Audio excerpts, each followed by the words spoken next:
टूटी दीवारें भाग 6। हम इस टॉपिक पर आगे बढ़ते हैं। हमने पिछले दिनों में इस चीज को देखा कि जब कोई दीवार तोड़ता है तो शैतान को वहां जगह मिल जाती है। बाइबल कहती है जो दीवार को तोड़ेगा उसे सांप डसेगा। छठी दीवार जो है वो है कलीसिया की दीवार। अगर आप पहले कोरिन्थियों के 12वें अध्याय के 12वें वचन को पढ़े तो बाइबल कहती है जैसे एक अंग है, एक शरीर है, उसके कई अंग है, वैसे ही प्रभु ने हमें कलीसिया के अलग अलग अंग बनाया है और हर एक अंग का एक काम है। और उस वक्त तक अंग अपने आप में जीवित नहीं है जब तक शरीर में जुड़ा है। वैसे ही प्रभु की देह कलीसिया है। अगर एक सांसारिक कलीसिया है जो विश्व कलीसिया हम कहेंगे, वैसे ही एक स्थानीय कलीसिया भी है। प्रभु ने हमें स्थानीय कलीसिया का एक अंग बनाया है और इसलिए हमारे लिए जरूरी है कि हम कलीसिया में बने रहे। हर एक विश्वासी के लिए जरूरी है कि वो एक स्थानीय कलीसिया का अंग बने और प्रभु उसे कलीसिया में जोड़े।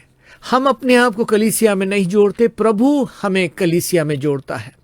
बाइबल कहती और प्रभु ने कलीसिया में लोगों को जोड़ा।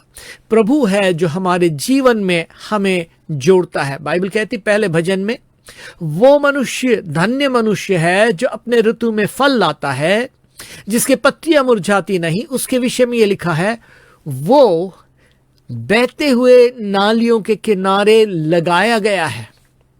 अगर लगाया है तो कोई लगाने वाला होगा ना, अपने आप को तो नहीं लगाया। कभी कभी हम सोचते हम अपने आप को लगाएंगे और अपने अकलमंदी से हम सोचते हम ये करेंगे, हम वो करेंगे, और तब पता पड़ता कि हम बिल्कुल असफल हैं। प्रभु हमें कलीसिया में जोड़ता है। देखिए 3 रिश्ते हैं जिसमें प्रभु का अहम हिस्सा है। एक आत्मा के द्वारा हम प्रभु के देह में हमने बपतिस्मा लिया है और वो एक आत्मिक जन्म है। हमारा और परमेश्वर का रिश्ता जो अविनाशी रिश्ता है, एक पति और पत्नी का रिश्ता जिनको प्रभु ने जोड़ा है, उसमें प्रभु का हाथ है। तीसरा एक विश्वासी और कलीसिया का। बाइबल कहती है कि प्रभु हमें कलीसिया में जोड़ता है। प्रभु ने कलीसिया में दिन पर दिन जोड़ता गया। प्रभु हमें स्थानीय कलीसिया में रखता है। इसलिए आपके लिए जरूरी है कि आपको पता हो। कई लोगों को यह नहीं पता कि वो कलीसिया का एक हिस्सा है। लोग कहते हैं हम उस चर्च जाते हैं, उस कलीसिया में हम जाते हैं। हम जाते नहीं, हम अंग है। और अगर अंग है तो उसका कोई काम है। कोई भी अंग सिर्फ बैठने के लिए नहीं है। हर एक का कोई ना कोई काम है। अगर कोई आंख है तो कोई कान है, तो कोई कान है तो कोई मुंह है, कोई मुंह है तो कोई हाथ है, कोई हाथ है तो कोई पैर है। न जाने प्रभु की कलीसिया आज क्यों अंधी है, क्यों बहरी है, क्यों गूंगी है, क्यों अपंग है। क्या ये वजह तो नहीं कि अलग अलग अंग तो है पर वो कार्यशील नहीं। आज आप जाने कि आप कलीसिया का एक अंग हो और उस अंग को समझे, आप उसको महत्व दे। बाइबल कहती है उनकी मानो जिनको प्रभु ने आपके ऊपर अगुवे बनाया है। उनके अधीन रहो, उनके हुक्मों को मानो। ये ना हो कि वो ठंडी सांस लेकर ये काम करे। क्या आपके जीवन के ऊपर प्रभु ने एक अगुवे को रखा है? क्या आप एक कलीसिया का अंग है? क्या आपके ऊपर एक पहरे को प्रभु ने लगाया हुआ है, या आप ऐसे ही एक बेलगाम जीवन जी रहे हैं? आज कलीसिया का एक बड़ा प्रॉब्लम है, वो ताबेदार नहीं होना मानते।